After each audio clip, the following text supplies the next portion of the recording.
4 p.m. Location, the Heber Line Fire Business Office at 31 South, 100 West. Acknowledge we have our directors here, Mr. Bradshaw, Mr. Patterson, Mayor Qualis, Mr. Jay Price. Mayor Bonner's asked to be excused. She's with family back east, the new grandchild. Also acknowledge our staff and thank them for coming part of it. We have no visitors today. What's up? Jake, it's pretty. It's your fault, Jake. It's not an interesting anymore, I guess. We're gonna get something hot on the agenda again, gentlemen. But thank you for coming, and our time's at 4 o'clock. We had it before a little bit earlier, so 4 o'clock working for everybody. Have a chance to get here. On our agenda today, we have a consent agenda. There's a couple items we'll go through. We'll just see if there's anybody has any modification changes. We have minutes for our board meeting on August 27th, August 20th, and June 23rd. Any modifications or changes on the minutes from any board members or directors? Now we'll move on to the next item, the August financials. The audit committee's gone through those, and the rest of the board had an opportunity to look at them. I just passed out an updated version than what was in your packet and sent out. We found an issue with the cell this week in which it misclassified the accounting period on our one Central Utah Water Conservancy District invoice. So our power purchases on the original should be about $304,000 less than the updated version. So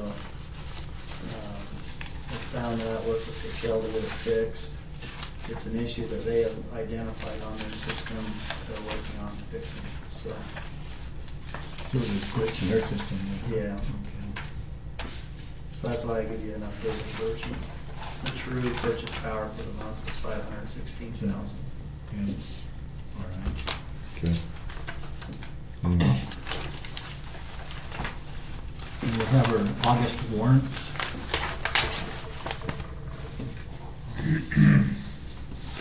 And then next item on our consent agenda is the audit committee resolution. Just a thought may have presented to the board I have on that. On the resolution, we've put individual names on here. Do you want to put individual names? We got like Steve Katz and Jeff Bradshaw, and the mayors. Do we want to put names where we'd have to change it every time a member changes? Or do we want to just put a position where it says the committee members shall be one from appointed by the Heber City Mayor, member of Charleston and Midway, and then one appointed by the Wasatch County? Open it up more to where it's just not a name, but leave it to where we're not changing names in that resolution, but leave it open to where Mayor Heber can appoint one, and the mayor or the Wasatch County Chair can appoint one without putting names into it. It's the one with the blue writing. No. And I'd also like to put in there, we have 4 members on that board now, but the board may also appoint another member as needed. So it can go beyond just that group of 4 people if the board wanted to appoint somebody else as needed on there, on that committee. Just some suggestions. At-large appointment type thing. Somebody who's not on the...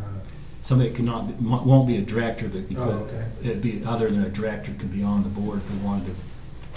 If the mayor from Charleston wanted to put somebody on there instead of his position, it could be in his position. He could appoint somebody from Charleston.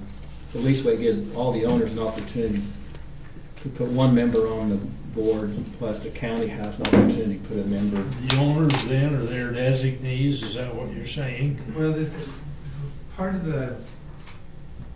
It doesn't... It works great with the mayors appointing people. But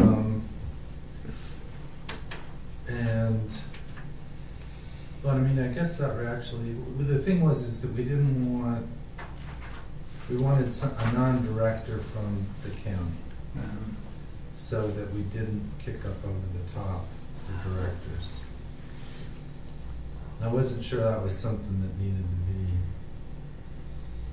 That was just a thought, it's where the county could put a non-director, if Midway or Charles want to put a non-director on that audit committee, opens the door for that form, or they appoint somebody from their council. Same with Heber City, you can put a director from the board or you can put a language in there that says that we can add more people to that committee, audit committee, as if the board feels it's needed to. I think that's the wording you want, because I mean, we talked about being able to have public, if we, people from the public if we wanted, but the wording says that, we can have other non-director representatives as the committee deems appropriate or something like that. Do we need to mention that there should not be more than 3 directors Well, on there?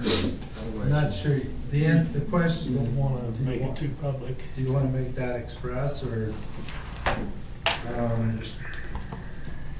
if you look, If you leave it the way Oh. it is, you just get a new resolution the first of the year when you make the appointments. And in effect, it accomplishes the same thing. Just do a new resolution with the names at the first of the year. right, I don't know that that would hurt and be very difficult. But as far as the additional members, we did have that in the authority as to the committee can retain others to advise the committee and assist in the conduct of an investigation. It's number 6. Yeah. But I think, But I don't have a problem putting it in the front part, but as far as the Well, it's names. there, and 6 does it. But as far as the names of the individuals, that was my only thinking, and I think it is somewhat cumbersome, but the chances are you're gonna every year reappoint. You're gonna have a new resolution, and maybe some names will change as they want.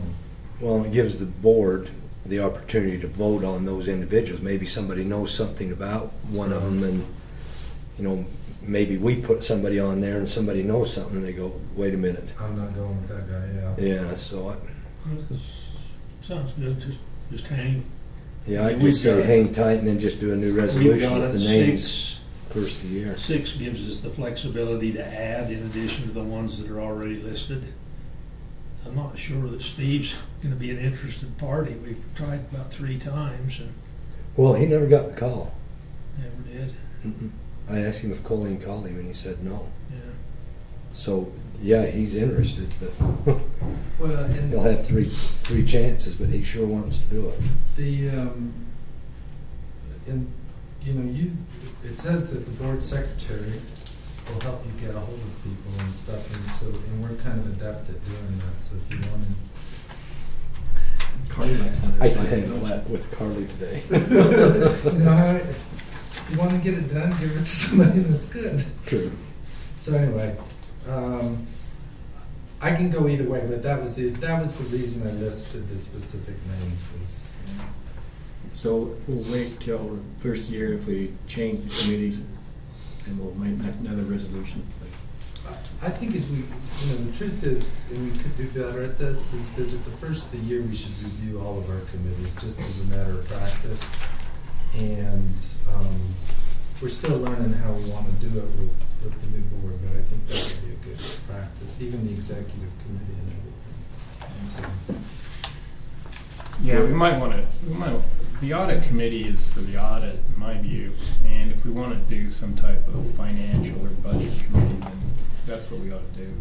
I mean, separate and independent of. Mhm.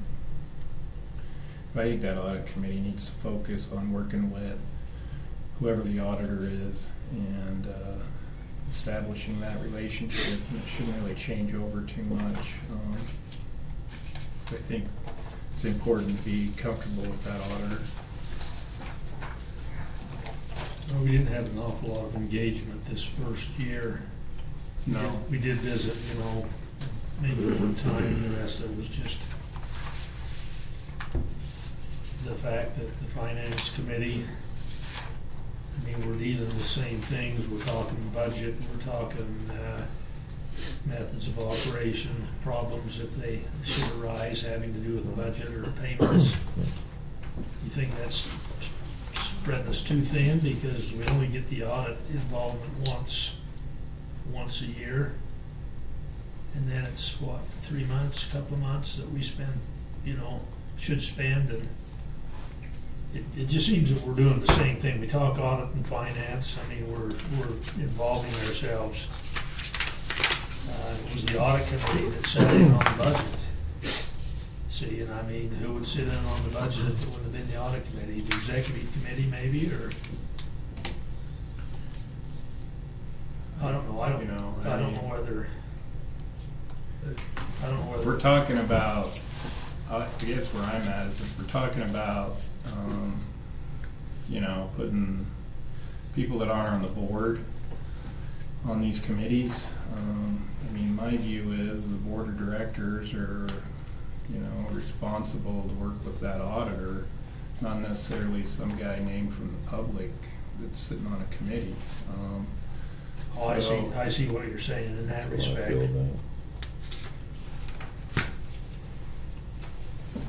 And then, Good point, yeah. With that, I move we accept the agenda, or the consent agenda items. We have a motion to accept the consent agenda items. Any discussion? Or a second, or next? I'll second it. Second, any discussion on the motion? Did you do that last one?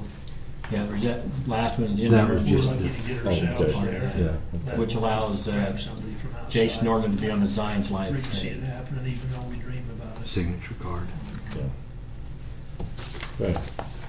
All those in favor say aye. Aye. Any opposed? Okay, passes. Item number 2, the Heber City Council went through the organization agreement, and they made a part of their change the resolution to where it say, where the agreement where point when it goes back, if any changes into the organizational agreement, that states now 2 of the 3 owners have to approve of it. They would like to put in play would be all 3 of the owners would need to have to approve it before they make any changes in the organizational agreement. So if I see advantages on both sides of it, but disadvantage I see if Heber tries to push its weight on it itself, they will have to pull one in, or if Midway and Charleston wants to work something and figure it's in the best interest, then they could still go on their own and do it without Heber's consent. Already in that organizational agreement, what we have in play is that all 5 of those directors, Heber Cities, Midways, and Charleston, have to agree before it even gets out. Do unanimous. So that's already a major undertaking, I think, to get all 5 to agree. If all 5 of them agree, I'm sure that most of the council, but you may have certain council members that may not agree with the changes to the organizational agreement. I think the reason for it is because there's still a divisive feeling amongst the council members, and there was no thought whatsoever of, hey, this is a good thing, we're putting this back on the books, we've got access now, but they figured, well, how are we gonna, there's a divisive nature in your board over there that's suggesting that they wanna have full control, and they're not trusting us to make a reasonable decision as a board. I talked to, I sent an email to them and told them we had 3 choices. We could do what they ask, or we could go back and take our prerogative as a board and just reinstate the organization agreement and have it the same way as it was and just leave out of it. I don't remember now what the third one was, but I told them it was a sort of a courtesy effort that we included them on that. And as I look, Joe, I think that's basically what it was. It was just, well, let's get everybody on board, and present it with the attorneys and present it to each of the councils. And they're looking at it as, well, whatever you proposed in that, you already made up your mind if you don't want the whole board to vote on it. So it's not a biggie for me. It's just like I say, we've got the prerogative if we want, just to put it in place.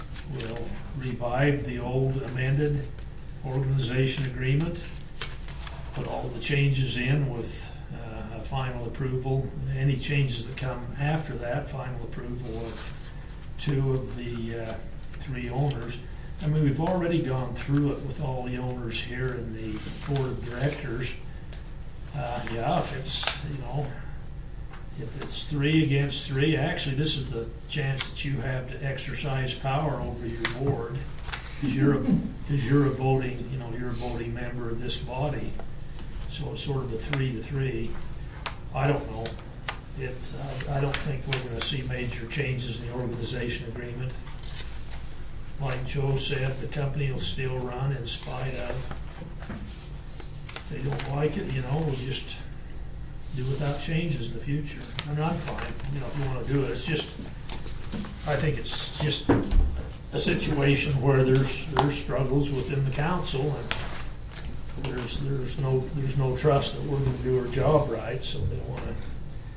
Makes it very complex. Makes it very complex. I think it makes it extremely hard if you have an organization agreement change to get all 3 councils to change that. It could be a difficult task. I'm happy to do whatever the board says. You say the company will still do business, and I think was just about to a standstill. I think we was about beyond doing business here 2 months ago. Well, for sure, but that didn't have anything to do with the organization. Well, yeah, it did. Oh, you mean the big meeting and all? Well, no, with the other 2 members. Oh, yeah. I mean, if you got to get a unanimous decision, and then you got somebody that's out there, it isn't going to happen. I don't think it's going to happen today. I know it's not. I mean, I thought it was about to shut down. I thought it was in jeopardy here. Maybe somebody else didn't feel that way. I know we was doing business, but it was a pretty tense situation unless I misread it. Jeff, any thoughts? Well, We've been through this. we're kind of, in one sense, we're kind of swatting at gnats. I mean, That's for sure. I think that the company will go ahead whether we fall back on the old amended organizational agreement. I wish that the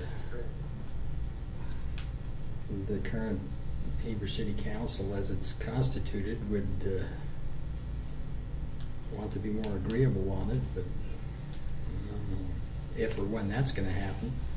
We don't need to fall back to the old amended. We've got the prerogative as board members to make changes without anybody's approval. We've been interested in getting our town councils an opportunity to at least review it, but that was for a majority of 2 of them. So we won't fall back to the old organization agreement. We can fall back and exercise our right to take the new one the way it is and put it in place and just go on with business. It's not gonna, it'll just hurt feelings, and they'll feel like, well, it's a power struggle, but it's not. It's just getting it taken care of. It's not a power struggle, but they misinterpreted their duties when they came here, Bob, because if you read the organizational agreement, when they come here, they was to put on a Heber Light power hat. And it says that right in the bylaws. And they didn't put that hat on. The way I read it. I mean, it's pretty specific that you're here to represent the company. Right. The directors were here to represent the company. And they weren't here representing the Well, company. and those 2 directors actually voted in favor of the organization agreement as we amended it. They claim they didn't get a chance to read it. They claim Yeah, that I know. things were. So the suggestion is, do you just want to leave it as it is, just leave it with 2, or do you want to add the 3rd ownership onto it? Because the way it reads now, even if read before the organization agreement, it was just the board itself. You didn't have to go to your council for any approval. The amendment allowed the go beyond the board to go back and meet the council and say, would you approve the changes in with it? And even if it stands as it is, or it's been approved by Midway Charleston, so it would still stand. It's just a matter if you want to to do the recommendation to the Heber City Council and add the third ownership in there.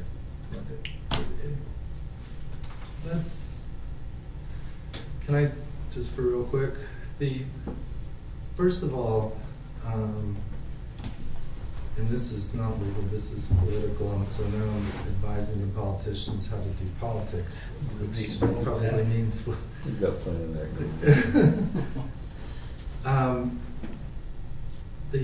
The change that is, I understand the concerns and I share them about Heber City Council's desire to control the company. But the issue that was raised, and there were other amendments that were suggested that were voted down by the council. Colleen voted with Robert and Jeff to defeat other provisions that would have been more onerous. So I think we need to recognize that. Number two is the change that's being suggested on the reason it was set up 2 out of 3, and I don't think Bob and I even talked about this in the run-up to it, was because in the 2002 agreement, that's the way it was. I drafted the 2002 agreement. I don't remember why we chose to do it that way. It's just the way it was in there. So the question in my mind is, as an initial matter, is it important enough to the board to fight over 2 versus 3 to approve a subsequent amendment? Not whether we're going to send a message to Heber City that we're independent. I think they know that. I think they've learned that. The other thing is, as to Jay's concerns about who we got on the board, we were deadlocked as a board, but in some senses, when the board is deadlocked, the company just continues to operate because the general manager has sufficient authority to move ahead. Now, there'd be a point at which we would have issues, but as an initial kind of everyday operations, we're in pretty good shape because the bylaws give the general manager the authority to basically run the company. So those are just my thoughts. I don't know what the right answer is as far as whether it should be 2 or 3, but I think that's what I would put my focus on, not the political aspects of what Heber City did. I can't figure any logic one way or the other. I thought, well, maybe I'll try to do me and it didn't come. And don't forget, I mean, the company's been here for 100 years. Yeah. And for the last 2 years or year, it seems like forever, but we've had these problems. Historically, the people in the valley have been able to talk to each other and work with each other. And honest to God, we're going to get back there eventually. There were a lot of things that the other council members, Heber Council, wanted to make changes. Of course, they don't have that authority in any way, but this may just be well to just give them a nod and say, hey, 3's fine with us, let's go with it. I don't mind. I mean, I don't foresee a big problem. If they don't like a change, we won't make the change. We'll just do without it, down the road. Well, the chair entertain a motion what the directors would like to do. Someone can make a motion, keep it as it is, or make the change to 3. I make the motion that we entertain the request for a change for not only the decision from the board, but then a unanimous decision from each of the councils of the party owners. So maybe first by Mayor Qualis to change it from 2 to 3 for the owners. Is there a second from the directors?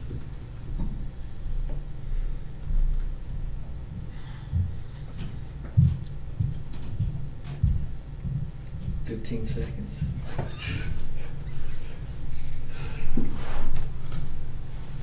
Okay, motion fails.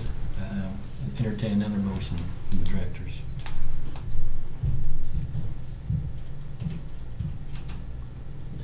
Order me. Can I make a suggestion as to what your motion might be? Is Bob's suggestion that the board, on its own authority, adopted amendments as currently proposed? And that would include, of course, any future amendments would, after passing the board, of directors would require a two-member majority, two-owner majority. I present that proposal then. Mhm. Can I do that? Yeah. On our own prerogative, we will make it happen, and it will turn out as it is written. But And I think you'd need to make that as a motion, because the original resolution required that we get unanimous consent to the new bylaw, or to the new organization agreement by the 3 members, and we don't have that. So you're gonna need to make a motion to amend your original resolution to say that you're gonna make that decision. this is almost as complex as having a 3 majority. No, his first motion failed for lack of second, so we can just make a new motion. Yeah, but I think what the motion would be is that you move that the board, on its own authority, approve the modifications to the organization agreement without the necessity of getting unanimous approval from. I so move. You're on record, and I make that motion, if it's all right to follow your quotation. Second. Second by Director Patterson. Any discussion on the motion? All those in favor say aye. Any opposed? I'm gonna abstain from the vote. Sustain, okay. That's a no vote. No, it isn't. That abstention is a no. Well, it might have been a yes. I already heard what the vote was. Motion passes and carries. Oh, Jay. Sustained by Director Bryant. Okay. Next item we have is Mr. Pender's contracts for cost of service study and the impact fee study. Those contracts are in front of the board. Just as a reminder, it came before the board informally last time for the dollar amounts, and this is just incorporating the dollar amounts into the contracts that we used in the past. There was some thoughts I had on the consulting agreement under the payments. We agree that we're going to not exceed $19,100 to perform the cost of service study and the rate design, and the $10,900 to perform the impact fee study on, but it says that there's additional foregoing fees and out-of-pocket expenses that may be incurred by the consulting service that include airfare, hotel, long-distance phone call charges, meals, and other incidental charges and overnight delivery charges. I would assume that part of the $19,000 that should have been part of that service. I think if you look at the exhibit, I think when he made his presentation, it was assumed that he could maybe do that there, but if he had to come here to get more information, I kind of figured would have to pay his expenses. If you look on page 3 of Exhibit A, and I almost put that language in there, so, but I decided it's covered in the proposed budget. Who's that?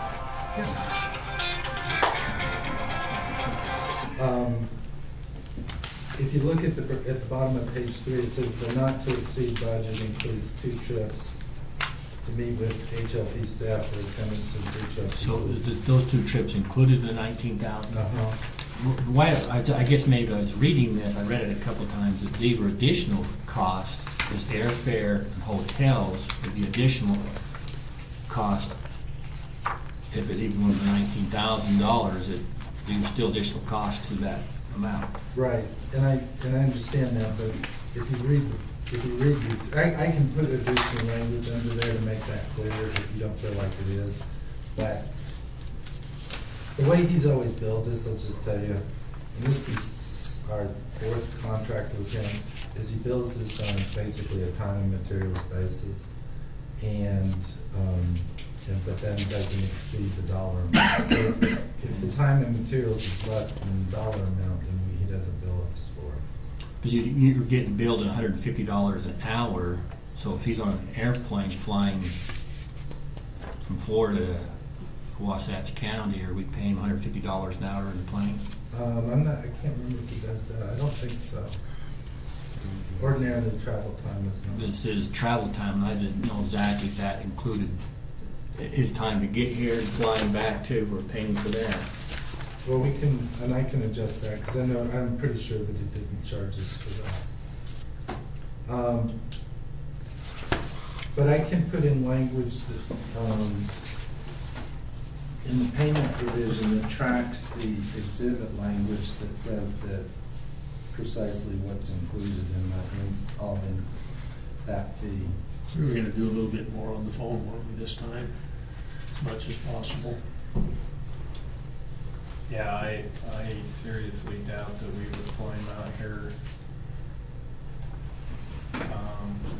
more than what is just absolutely needed, and I would take the board's direction on that. I wouldn't fly him out here without you guys needing to talk to him about something. But then I will make the change to 3A to make clear that the not to exceed amount includes the travel identified in the exhibits. And then I'll make clear on that last sentence in 3B I that think we got that. he's not gonna bill for his travel. Did we have the exhibit? I don't think I had the exhibit. So does the proposal include 2 trips out here? Yes. Yeah. That was on the rate schedule. Yeah, so anything in additional then would have to Right. do that. Not to exceed 2 trips. I think with Joe's recommendation, I think that's good, Chairman. I'd make a motion that we approve the contract as presented by Mr. Pender. I'll second. For both contracts? For both. Impact fees and the cost of service Yeah. study. I'll second it. Councilman Director Bradshaw, second. The other question I had on here is, on this cost of service fee study, what did he charge us last time to put this whole thing together? Do you remember, Joe? Almost identical. Was it? Yeah. Because I'm looking at this, I'm thinking, we're getting this, the cost of service fee study, an impact fee study. There's a lot of information that should still be usable to him to use on it. And it even says in part of these agreements that he'll use some of that 2014 study, review the outcome of the 2014. So he's pretty got a lot of this information still together, and the scope of work and everything. So I'm wondering if we're going to review and change it. I mean, there should be a lot of changes. We should have all that information pretty well in front of you. Well, yes and no. He uses and help me remember this, Jason, he uses the 2014 actuals or the 2014 budget. We'll have to update some data to him, but the budget is gonna be a whole new budget that will get sent to him. He's gonna use 15, isn't he? He will for use this the time? 2015 budget. Yeah, I think last time he used the year before, and I thought, well, why didn't we use the current year? But that's behind us. And, I mean,